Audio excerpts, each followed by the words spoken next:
Everyone, welcome to my channel tips on mathematics. तो हम जो है क्लास 12th एनसीईआरटी मैथमेटिक्स का आज जो है 1.1 के इंट्रोडक्शन का पार्ट 2 वीडियो पर हम जो है यहाँ पर डिस्कशन करेंगे। इंट्रोडक्शन का पार्ट 1 जो है हमने डिस्कशन कर लिया है ऑलरेडी। अगर आप लोगों ने नहीं देखा है तो एक बार उसको कंटिन्यू करके देख ले, ठीक है, क्योंकि वहाँ मैंने कुछ बेसिक चीज़ें आप लोगों को बता रखा है, कुछ डेफिनेशन, कुछ एग्जाम्पल वहाँ लेकर के मैंने आप लोगों को सॉल्व करवाया है, ठीक है। और आज जो हम पार्ट 2 वीडियो लेक्चर पर डिस्कशन करेंगे, यहाँ पर हम एनसीईआरटी में जितने भी एग्जाम्पल्स आपके दिए हुए हैं उन्हीं एग्जाम्पल पर जो है 1 बाय 1 हम डिस्कशन करेंगे, ठीक है।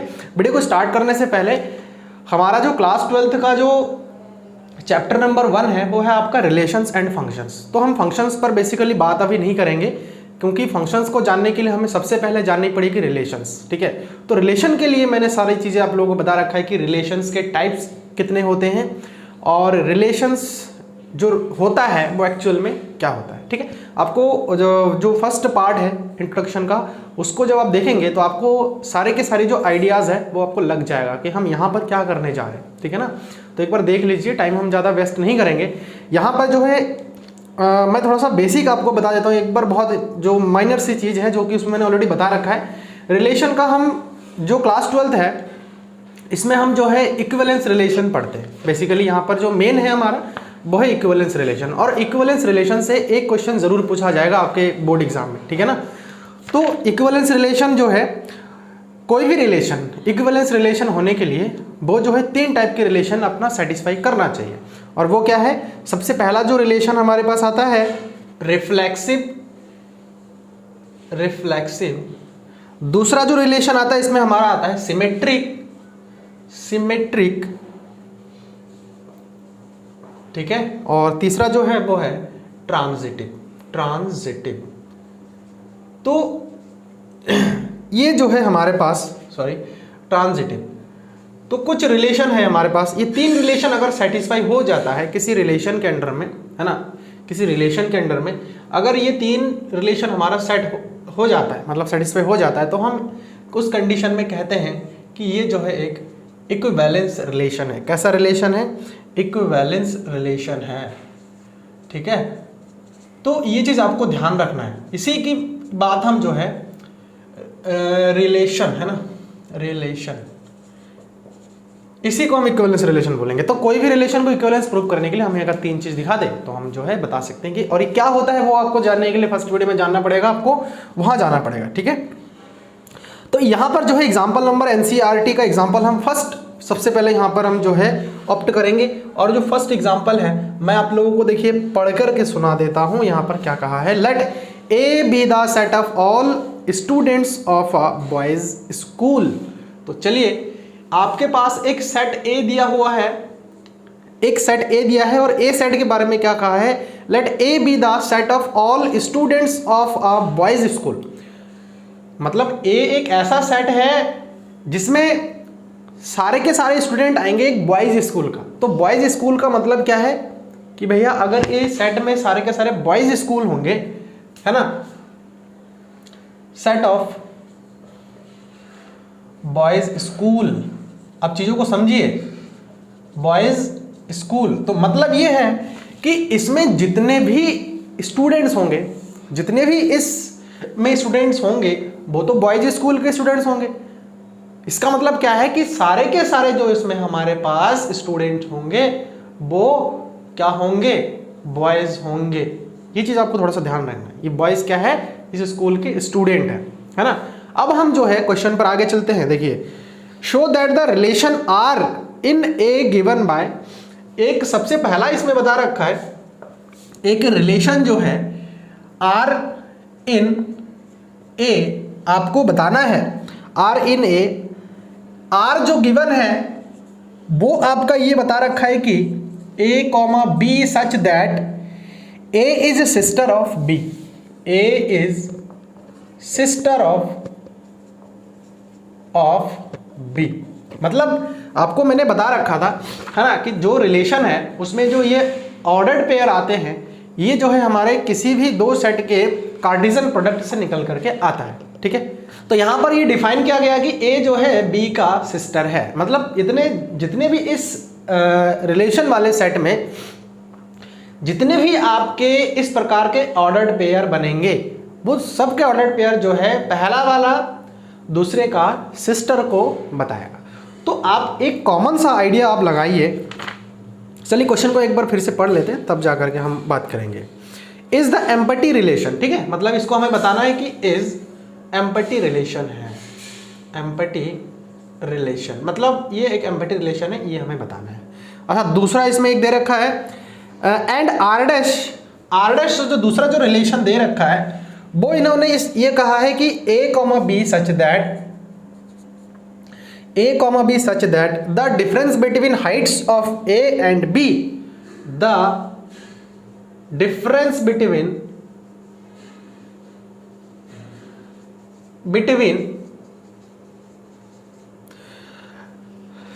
heights of a and b, heights of a and b is less than 3 meter, is less than 3 metre. ठीक है, ये चीज बता रखा है, बहुत कॉमन सा क्वेश्चन है, 3 मीटर। ठीक है, तो हमको ये चीज इस सेट को हमें शो करके ही बताना है कि इज द यूनिवर्सल रिलेशन। ठीक है, इसको हमें बताना क्या है कि इज यूनिवर्सल रिलेशन। ठीक, बहुत सरल क्वेश्चन है, अगर आप थोड़ा सा माइंड यूज करेंगे ना, यहाँ पर दिमाग यूज करेंगे तो आपको ये चीज क्लियर हो जाएगा। देखिए कैसे करेंगे, आपको सबसे पहले तो एम्पैथी रिलेशन का डेफिनेशन क्लियर होना चाहिए। अब कैसे, ऐसा रिलेशन जिसमें कोई भी जो है रिलेशन सेटिस्फाई ना करे, मतलब कोई भी रिलेशनशिप ना हो, सेटिस्फाई ही ना करे, एग्जिस्ट ही ना करे। ठीक है, तो देखिए क्या कोई रिलेशनशिप एग्जिस्ट करेगा। आपका सेट ए की अगर मैं बात करूं तो देखिए ए को कहा है A is the sister of B, लेकिन इन्होंने तो ये कहा है कि जो ए है, देखिए ये जो हम एलिमेंट लेंगे ना, ये सारे के सारे ए भी आपके इस कैपिटल ए वाले सेट से बिलोंग करेगा और जो बी है वो भी आपका इस कैपिटल ए वाले सेट से बिलोंग करेगा। तो कैपिटल ए वाले सेट में तो सारे के सारे बॉयज है, सारे के सारे क्या है, लड़के हैं, और लड़के किसी लड़के का सिस्टर तो हो नहीं सकता है ना, ये तो नेचर के खिलाफ है। तो उस कंडीशन में क्या इस सेट के अंदर कोई भी ऐसा रिलेशन एग्जिस्ट करेगा, क्या ऐसा कोई भी रिलेशनशिप एग्जिस्ट करेगा? आपको थोड़ा सा दिमाग लगाना है कि अगर सेट ऑफ बॉयज स्कूल है ना, तो उसमें सारे के सारे बॉयज होंगे और कोई बॉयज दूसरे बॉयज का जो है सिस्टर हो नहीं सकता है। तो इसका मतलब क्या है कि भैया इसमें जो है कोई भी रिलेशनशिप जो है एग्जिस्ट नहीं करेगा और ये एक एम्पैथी सेट हो जाएगा। हो गया समझ में? अच्छा, उसके बाद देखिए A B such that the difference between heights of A and B is less than 3 metre. मतलब ये कहा है कि ये जो आर आपका रिलेशन है, इसमें जो ए और बी का जो हाइट है, इन दोनों का जो डिफरेंस है वो हमेशा के लिए 3 मीटर से कम होगा। आप खुद ही एक आइडिया लगा लीजिए कि मैक्सिमम जो है इंसान कितना लंबा हो सकता है। मैं अगर मैक्सिमम बोलूं कि कोई इंसान जो मेरे नॉलेज में है, मैं कह रहा हूं कि 8 से 9 फीट है, सॉरी हाँ 9 फीट है, और जो मिनिमम है वो मैं मान के चलता हूं कि 3 फीट है मिनिमम एकदम। मतलब ये मैं हाईएस्ट रेंज ले रहा हूं मैं। तो मैं अगर इन दोनों का जो हाइट्स है, इनका अगर मैं डिफरेंस निकालूं तो कितना आ जाएगा? ये जो है 6 आ जाएगा। और 6 देखिए ये जो है 3 मीटर से तो लेस ही है। 6 फीट मैं कह रहा हूं, तो 6 फीट तो 3 मीटर से कम ही, मतलब ये मैं मैक्सिमम लिया है। अब इनके इस रेंज के बीच में तो और भी हो सकते हैं। 9 फीट का मतलब समझ रहे हैं आप? आपके आसपास में भी आप शायद ऐसे नहीं देखे होंगे, ठीक है ना? अगर देखे होंगे तो आप मुझे बता देना कमेंट में कि हमारे यहाँ पर है। ठीक, अब इस प्रकार से आपको थोड़ा सा दिमाग लगाना है। 6 फीट ऑब्वियसली बात है 3 मीटर से कम ही होगा। तो यहाँ पर इस सेट के अंदर मैक्सिमम 9 और मिनिमम हाइट जो है वो 3 से 2.5 फीट के हो सकते हैं। इतना ही होता है मिनिमम। सबसे छोटा इंसान को अगर देखे होंगे तो हम ये मान के चलते हैं, रेंज ले रहे हैं। आप सब्ट्रैक्ट करोगे वो आपका हमेशा के लिए 3 मीटर से कम रहेगा। और मैंने आपको बताया था कि एक यूनिवर्सल रिलेशन ऐसा रिलेशन होता है जैसा कि इस रिलेशन में पूरा जो है आ जाता है आपका क्या, दोनों का जो आपका कार्टेशियन प्रोडक्ट होता है वो पूरा आ जाता है। ये होता है हमारा, है ना? डेफिनेशन समझने के लिए आपको पहला वाला वीडियो देखना पड़ेगा, तभी आएगा, नहीं तो नहीं आएगा बिल्कुल भी समझ में, है ना? तो ये था क्वेश्चन, तो ये भी हमारा यूनिवर्सल रिलेशन एक हो जाएगा। और ऊपर वाला जो है देखिए स्टूडेंट्स, हम आ जाते हैं एग्जांपल नंबर 2 में। और एग्जांपल नंबर 2 कहा है let T be the set of all triangles in the plane. ठीक है, ये कहा है कि टी जो है एक सेट है ऑल ट्राइंगल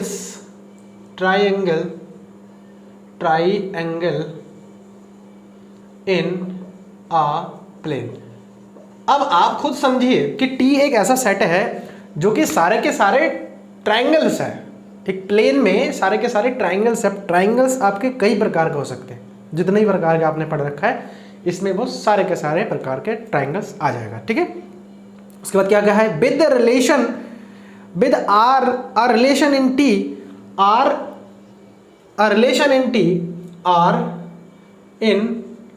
एक रिलेशन आपका जनरेट है, इसमें बता रखा है गिवन बाय कि जो R है वो आपका दे रखा है T1, T2 such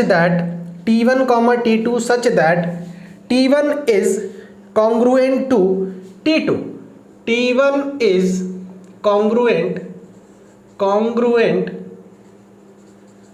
to T2। ठीक है, T1 is congruent to T2, ये चीज बता रखा है। Show that R is an equivalence relation, R is an, हमको बताना है कि ये जो R है is an equivalence relation।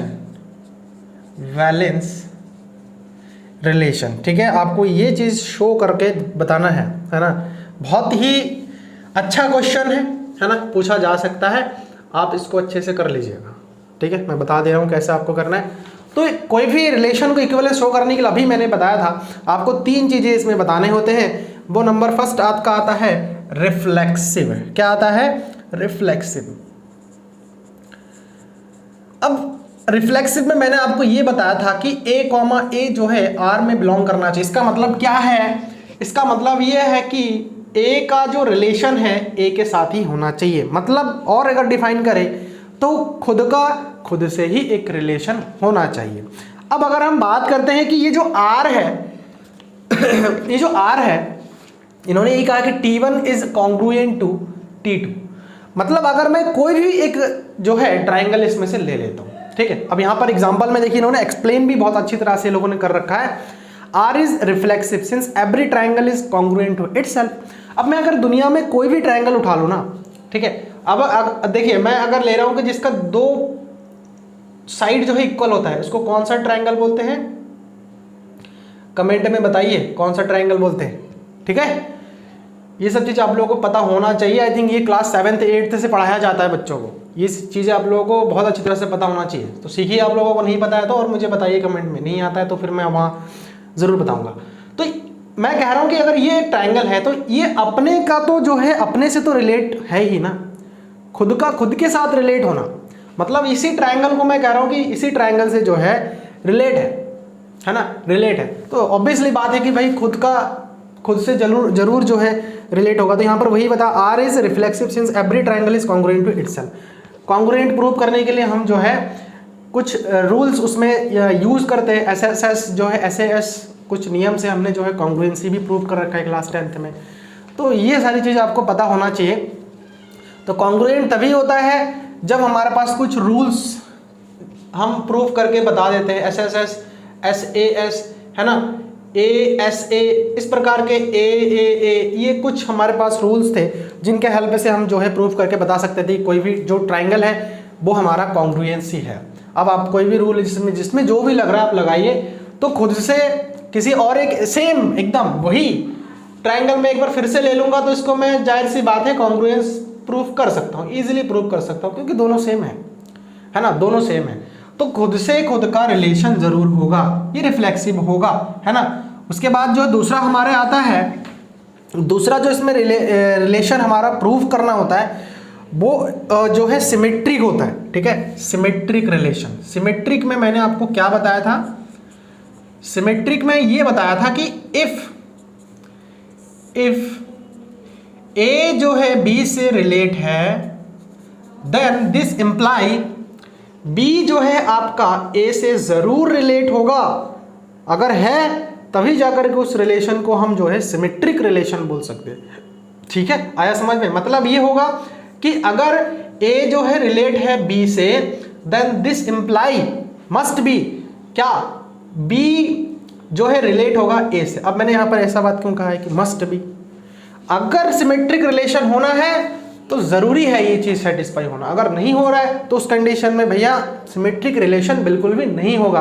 अब चलिए हम जो है कोई भी ट्रायंगल को ले लेते हैं और हम बताते हैं कि ये जो है सिमेट्रिक रिलेशन होगा या नहीं होगा। चलिए यहाँ पर एक्सप्लेन जो इन्होंने कर रखा है एक बार उसको भी देख लेते हैं।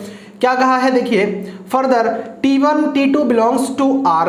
देखिए T1 T2, यहाँ ना हम थोड़ा सा गलती कर दिया। गलती क्या कर दिया है कि अगर मैं T1 लेता हूँ तो T1 के साथ ज़रूर रिलेट होगा और T1 के साथ रिलेशन है ना, तो वही चीज़ हमें थोड़ा सा लिखना है। मैं अगर कह रहा हूँ यहाँ पर कि जो है T1 आपका T2 के साथ रिलेट है, T2 का जो है क्या है कॉन्ग्रुएंसी है। अब आप एक चीज़ समझिए, बहुत बढ़िया चीज़ बता रहा हूँ। कोई भी मैं एक जो है क्या कह रहा हूँ, कोई भी मैंने एक ट्रायंगल ले लिया, जैसे कि मैंने यही वाला ट्रायंगल ले लिया, एक हमारा T1 ट्रायंगल है और ये वाला जो है हमारा T2 ट्रायंगल है। अब मैं कह रहा हूँ कि जो T1 है वो कॉन्ग्रुएंस है T2 का। अच्छा, तो मैं इसको ऐसे भी तो कह सकता हूँ कि T2 जो है कॉन्ग्रुएंस है T1 का। जाहिर सी बात है कि भैया अगर एक ट्रायंगल दूसरे ट्रायंगल का कॉन्ग्रुएंस है तो वो दूसरा ट्रायंगल फर्स्ट के कॉन्ग्रुएंस होगा। इसमें ज़्यादा सोचने वाली क्या बात है। तो इसका मतलब क्या हो गया भैया, इसका मतलब ये हो गया this imply T2 is also congruence to T1। आया समझ में? इसका मतलब क्या हो जाएगा, ये भी हमारा जो है एक सिमेट्रिक रिलेशन हो जाएगा। ठीक है, सही किया है या नहीं किया है वो एक बार देख लेते हैं। R is symmetric. ठीक है, चलिए ठीक है, अच्छी बात है। नेक्स्ट जो हमारे पास आता है वो आता है ट्रांजिटिव रिलेशन। बहुत अच्छा रिलेशन है ट्रांजिटिव रिलेशन। मैं आपको यही एक बात समझाना चाह रहा हूं कि अगर देखिए मैं कह रहा हूं इफ T1 जो है T2 का जो है T1 T2 से कॉन्ग्रुएंस है, यही चीज यहाँ पर जो रिलेशन कहा हम उसे according T1 is congruent to T2। अब मैं मान के चलता हूं कि T1 T2 के कॉन्ग्रुएंट है। अच्छा, एंड मैं एक चीज और लेता हूं कि T2 T3 के भी कॉन्ग्रुएंट है, T2 T3 के भी कॉन्ग्रुएंट है। तो क्या मैं ये बता सकता हूं कि T1 T3 का भी कॉन्ग्रुएंट होगा? चलिए बता सकते हैं यार, ऑब्वियसली बात है, आप खुद समझिए। T1 कॉन्ग्रुएंट है T2 का और T2 कॉन्ग्रुएंट है T2 जो है, अरे यार क्या कर रहा हूं मैं, T2 जो है कॉन्ग्रुएंट है T3 के, तो T1 भी कॉन्ग्रुएंट हो जाएगा ना कि इससे।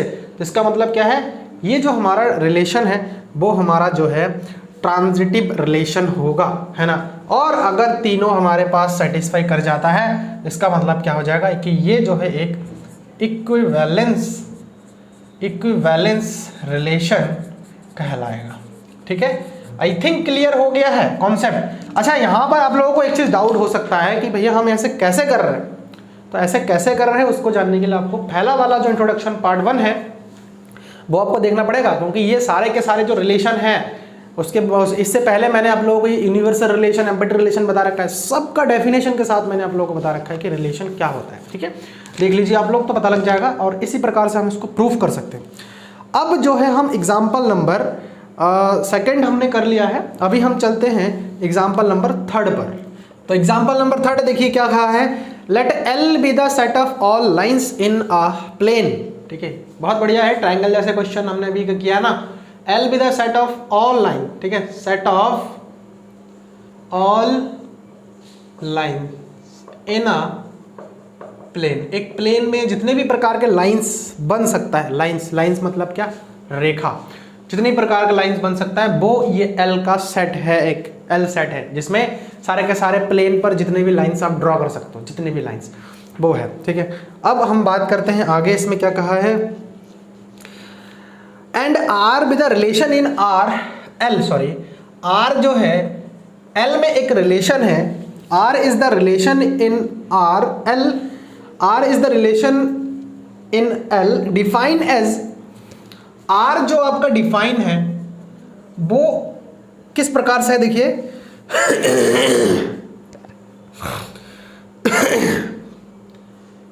L1, L2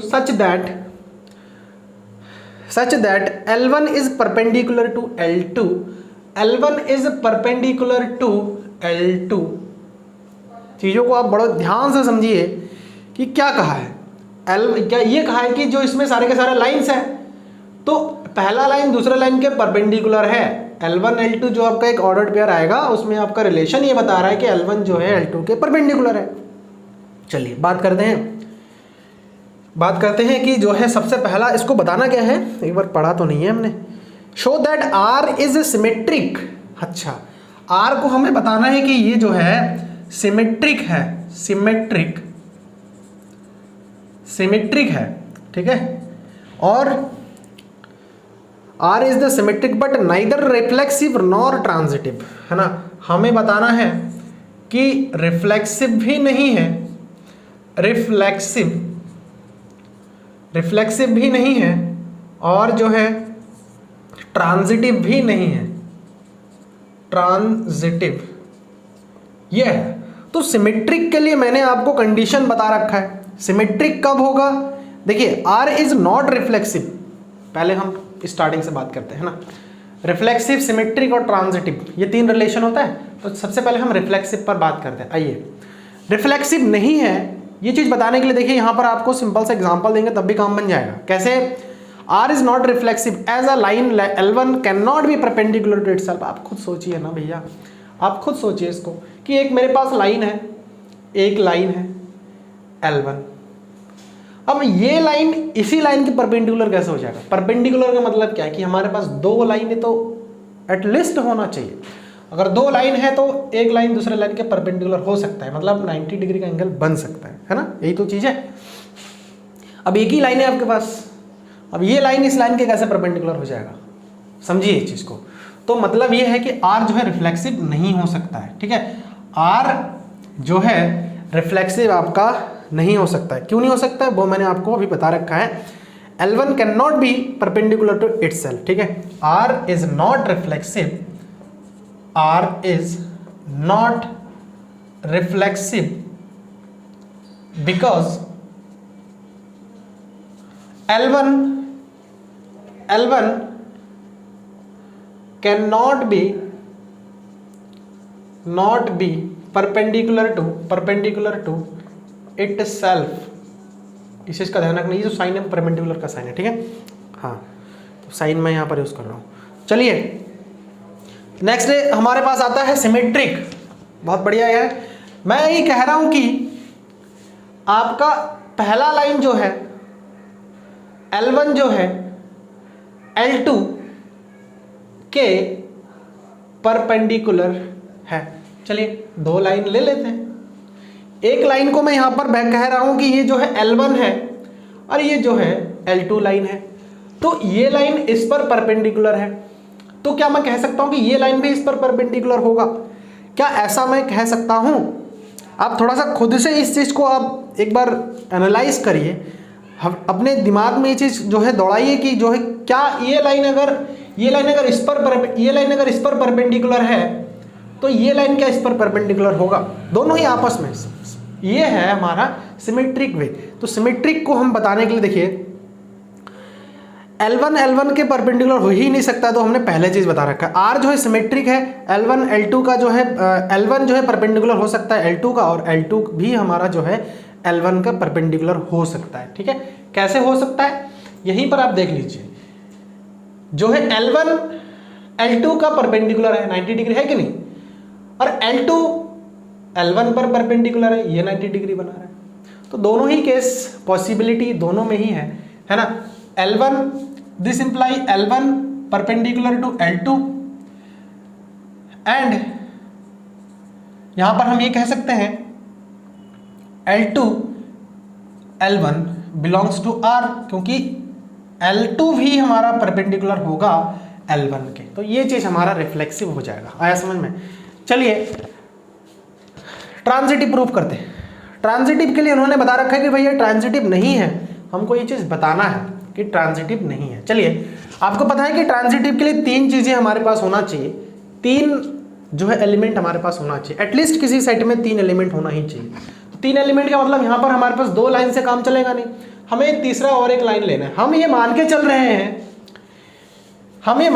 रहे हैं लेट L1 जो है L2 का परपेंडिकुलर है, जो कि आपको यहां दिख रहा है। और मैं एक चीज और भी कह रहा हूं, and L2 is perpendicular to L3। अब L2 को मैं L3 का परपेंडिकुलर कह रहा हूं, L2 को एक लाइन में और ले रहा हूं जो कि L3 है, L3 का परपेंडिकुलर है। ठीक है, दिस इंप्लाई क्या होना चाहिए, क्या L1 L3 के परपेंडिकुलर होगा? कतई नहीं होगा। आप देख लीजिए क्यों नहीं होगा, कि L1 L2 के परपेंडिकुलर हो रहा है ना, L2 L3 के परपेंडिकुलर हो रहा है, तो L1 L3 के परपेंडिकुलर हो रहा है भैया, ये तो दोनों लाइन आपस में पैरेलल लाइन दिख रहा है भाई, कैसे हो सकता है? तो इसका मतलब जो है R हमारा फेल हो गया है, ये वाला रूल है ना, ये परपेंडिकुलर कभी भी नहीं हो सकता है। इसका मतलब हमने जो क्वेश्चन में हमसे पूछा गया था, क्वेश्चन में जो हमसे पूछा गया था वो हमने प्रूव करके बता दिया है। ठीक है, तो चलिए नेक्स्ट एग्जांपल पर चलते हैं। एग्जांपल नंबर 4 देखिए क्या कहा है, show that the relation R in the set. एक सेट है आपका, मैं मान के चलता हूं कि एक सेट ए है जो कि आपका गिवन है 1 2 3, ठीक है ना, 1 2 3 गिवन बाय आर, आपका एक रिलेशन दिया हुआ है, उसमें ये बता रखा है, इसमें आपका 1, 1 2, 2 और 3, 3 1, 2 और आपका 2, 3 दे रखा है, 2, 3 दे रखा है। ठीक है, अच्छा क्या शो करना है, is reflexive but neither symmetric nor transitive, है ना, इसको हमको बताना है कि ये रिफ्लेक्सिव तो है लेकिन हमारे पास ये जो है सिमेट्रिक नहीं है,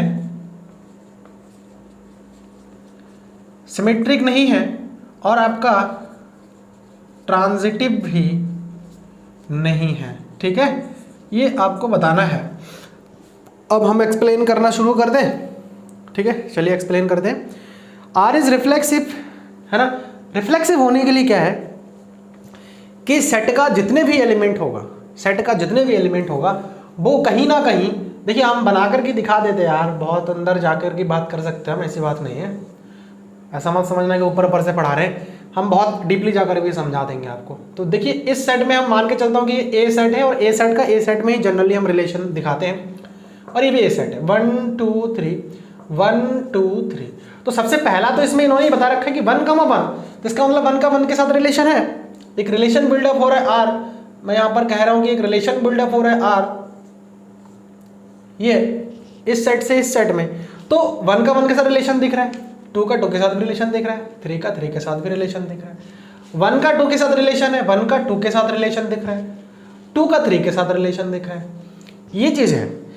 अब कोई भी जो है, कोई भी रिलेशन वो आपका रिफ्लेक्सिव तभी होता है जब खुद का खुद के साथ रिलेशन, मतलब उसमें जितने भी एलिमेंट्स हैं उन सारे के सारे जो एलिमेंट्स हैं उन सभी का खुद के साथ एक रिलेशन जरूर होना चाहिए। तो क्या आप देख के बता सकते हैं कि ये जो एक सेट है, इस सेट का इसी सेट में एक रिलेशन हम ले रहे हैं, तो खुद का खुद के साथ देखिए 1 का 1 के साथ रिलेशन दिख रहा है, 2 है तो 2 का 2 के साथ होना चाहिए, 3 है तो 3 का 3 के साथ होना चाहिए, ऐसे जितने एलिमेंट होगा उसका खुद के साथ एक रिलेशन होना चाहिए, तभी वो रिफ्लेक्सिव है। और हमें दिख भी रहा है भैया 1 का 1 के साथ है, 2 का 2 के साथ है, 3 का 3 के साथ रिलेशन है, तो हम ये चीज़ बता सकते हैं, बहुत ईजिली बता सकते हैं, है ना, कि ये जो है हमारा रिफ्लेक्सिव हुआ। तो चलिए एक बार हम जो है यहाँ पे शो करते हैं। सिंस देखिए, since 1, 1 belongs to R, 2, 2 belongs to R and 3, 3 is also belongs to R. Therefore R is क्या बोलेंगे, रिफ्लेक्सिव बोलेंगे, रिफ्लेक्सिव, सॉरी मिस्टेक हो रहा है, रिफ्लेक्सिव। ठीक है, अच्छा उसके बाद जो है हमको बताना है कि सिमेट्रिक नहीं है, सिमेट्रिक नहीं है, तो सिमेट्रिक नहीं होने के लिए आप क्या बता सकते हैं, क्या अपना जो है यहाँ पर कमेंट देंगे कि सिमेट्रिक नहीं है तो क्यों नहीं है, आपको कमेंट देना पड़ेगा, अदरवाइज आप जो है नहीं कर सकते हो। आल्सो आज R is not symmetric as 1, 2 belongs to R. देखिए कोई भी हम एलिमेंट लेते हैं ए और बी के, बी टाइप का, मतलब अलग अलग, ए अलग हो और बी अलग हो, तो देखिए सिंस 1, 2 देखिए आर में बिलोंग तो कर रहा है, लेकिन बट देखिए हमें लिख देते बट 2,1 क्या R में बिलोंग कर रहा है? करना चाहिए था ना, अगर सिमेट्री होना है तो करना चाहिए, जबकि नहीं कर रहा है बिलोंग, इसमें नहीं है, रिलेशन में नहीं है, तो इसका मतलब क्या हो जाएगा, therefore R is not symmetric. समझ में आ रहा है? बहुत चीजें क्लियर होने वाली चीजें है ये, इतना ज्यादा टफ भी नहीं है, ट्रांजिटिव भी नहीं है, हमें बताना है। तो ट्रांजिटिव के लिए हम इन्हीं में से एक एग्जांपल ऑप्ट करते हैं, है ना। ट्रांजिटिव के लिए मैं कह रहा हूं कि जो है 1 का 2 के साथ तो रिलेशन है, ऐसे ही 2 का 3 के साथ भी रिलेशन है, बट हम एक चीज देख रहे हैं कि 1 का 3 के साथ भी होना चाहिए था, 1 का 3 के साथ होना चाहिए था, जो कि नहीं है, नहीं है। इसका मतलब क्या है, therefore R is not transitive. ठीक है, आई थिंक ये चीज आपको क्लियर हो चुका है। एग्जाम्पल नंबर 4 भी बहुत इजी एग्जाम्पल था, है ना। इसको हम 1 बाय 1 इस प्रकार से जो है प्रूफ कर सकते हैं, और एक्सरसाइज में जब हम पहुंचेंगे तो वहां भी आपको इस प्रकार के क्वेश्चन मिलेगा, और इसको बहुत ध्यान से आप लोग करिए, है ना। समझ में नहीं आ रहा है वीडियो को एक बार और देखिए, पॉज करके उसको रोकिए और सोचिए कि क्या बोला जा रहा है ना। क्योंकि एग्जाम में अगर बाई चांस पूछा गया है तो आप ऐसे क्वेश्चंस को बिना सोचे आप बिल्कुल नहीं कर सकते हो, है ना। अगर आप सोच रहे हो कि मैं इसको रट लूंगा, या फिर ये रट्टाफिकेशन वाला सिस्टम तो आप छोड़ ही दीजिए, है ना। क्योंकि अगर आप ऐसा करने जा रहे हैं तो कहीं ना कहीं आपका मैथ में जो नंबर है वो बहुत डाउन हो जाने वाला है। इसलिए मैथ को कोशिश करिए इसको जो है समझ के करने का, है ना। समय दीजिए इसके पीछे, टाइम देना बहुत ज़रूरी है, प्रैक्टिस बहुत ज़रूरी है। अगर मैथ में अच्छा आपको करना है तो बहुत ज़्यादा आपको प्रैक्टिस करनी पड़ेगी। ठीक है, चलिए एग्जाम्पल नंबर 5 पर चलते हैं। बहुत अच्छा एग्जाम्पल है। देखिए एग्जाम्पल नंबर 5 बहुत अच्छा एग्जाम्पल है और काफ़ी अच्छा है। इसमें बता रखा है कि एक show that the relation R in the set Z of integers given by R आपका जो है एक रिलेशन है इन इंटीजर के सेट में। इंटीजर्स मतलब इंटीजर्स को Z से जनरली डिनोट करते हैं, और इंटीजर्स में आपको सारे के सारे जो नंबर्स होते हैं वो एग्जिस्ट करता है, नेगेटिव और पॉजिटिव 0। ठीक है, नेगेटिव पॉजिटिव 0। चलिए Z को भी मैं यहाँ पर थोड़ा डिफाइन कर देता हूँ कि Z किस प्रकार का, सारे के सारे नेगेटिव नंबर रहेगा। ठीक है, -2, -1, 0, +1, +2, +3, सारे के सारे नेगेटिव नंबर्स भी रहेंगे इसमें, है ना। पॉजिटिव नंबर्स भी रहेंगे और 0 भी रहेगा। ठीक, अच्छा यहाँ पर इन्होंने ये कहा है कि गिवन बाय R जो आपका एक रिलेशन है ना, ये जो रिलेशन है वो आपका दिया हुआ है कि A, B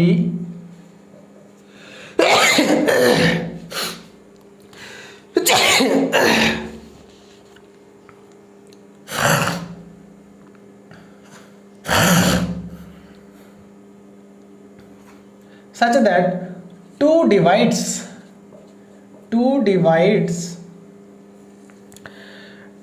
A minus B, है ना। अगर कोई दो नंबर ले रहे हैं और उन दोनों का अगर हम सब्ट्रैक्शन कर रहे हैं तो वो दो उसको जो है डिवाइड कर रहा है। चलिए एग्जांपल लेते हैं।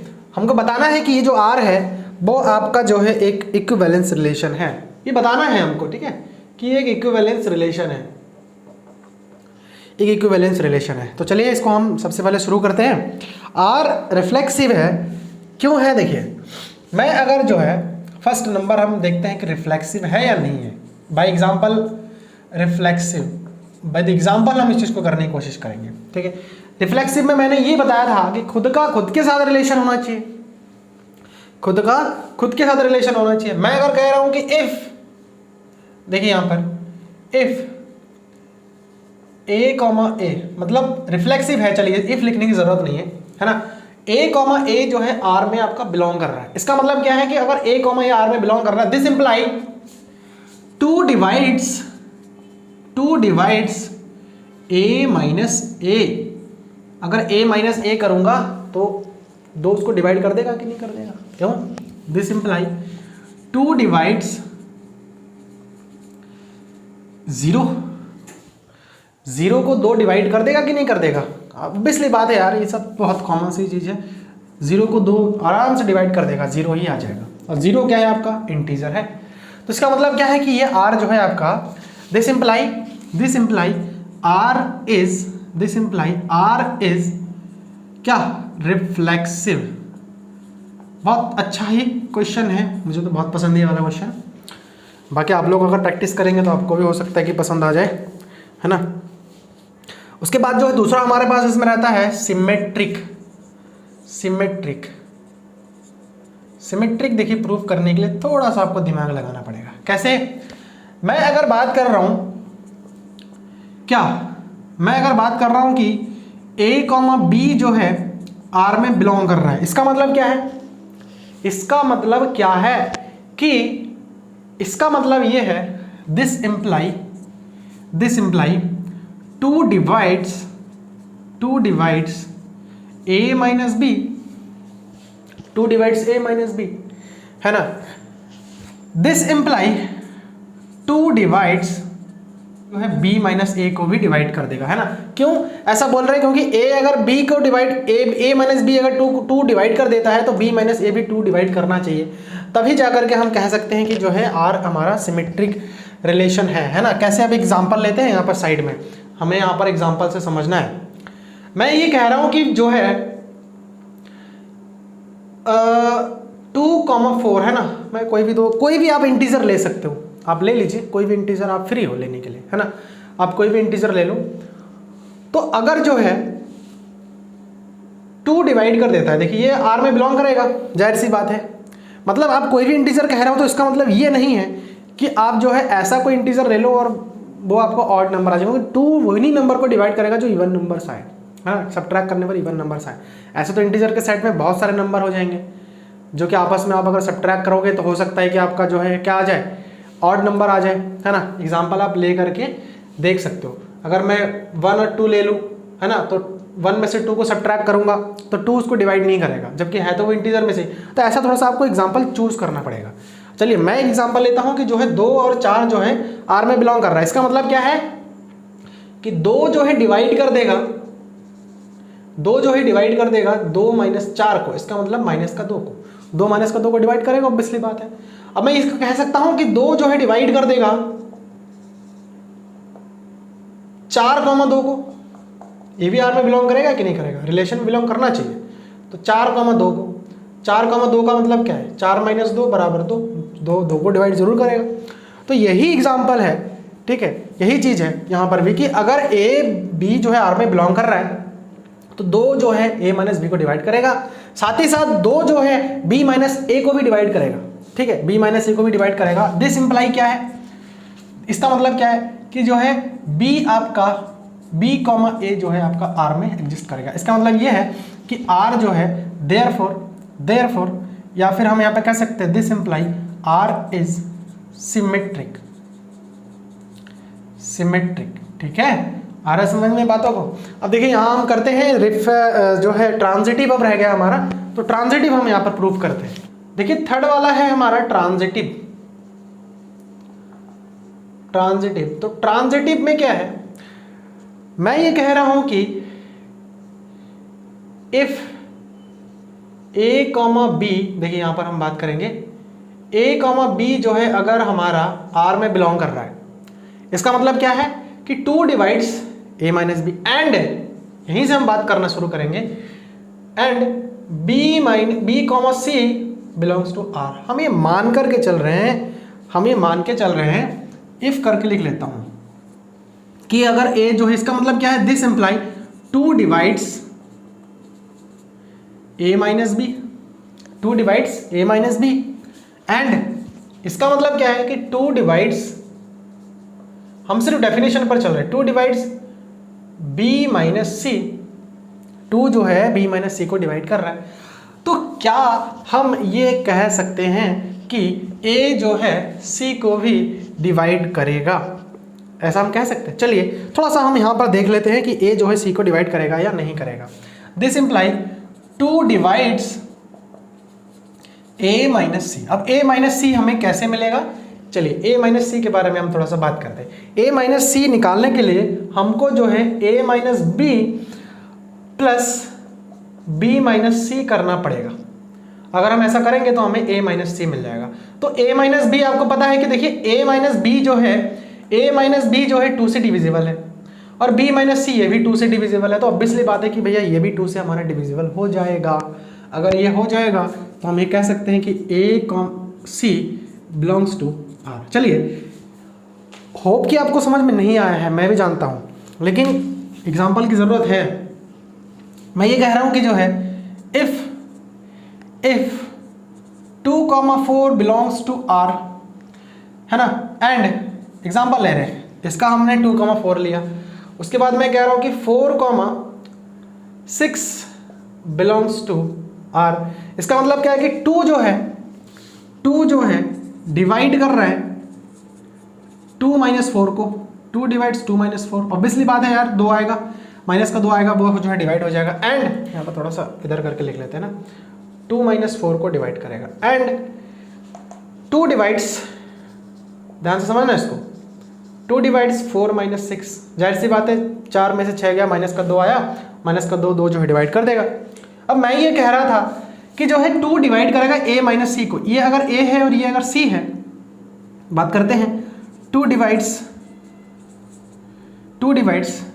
2 माइनस 6, है ना, 2 माइनस 6 लिखना पड़ेगा यहाँ पे, 2 माइनस 6, और ये 2 माइनस 6 आएगा कैसे, 2 माइनस 6 आएगा कैसे, a माइनस बी करूँगा, देखिए 2 माइनस 4 करूँगा, प्लस यहाँ पर जो है 4 माइनस 6 मैं करूँगा, तब जा कर के यहाँ पर बात बनेगी, ठीक है, यहाँ पर हमारा बात बनेगा। तो देखिए 2 डिवाइड्स 2 माइनस 6, तो 2 माइनस 6 आ रहा है कि नहीं आ रहा है, 2 माइनस 6 का मतलब क्या है, इसको मैं अगर सॉल्व करूँगा तो 2 माइनस 6 आएगा, और 2 माइनस 6 मतलब क्या है, माइनस का 4, और माइनस का 4 को तो डिवाइड कर ही देगा।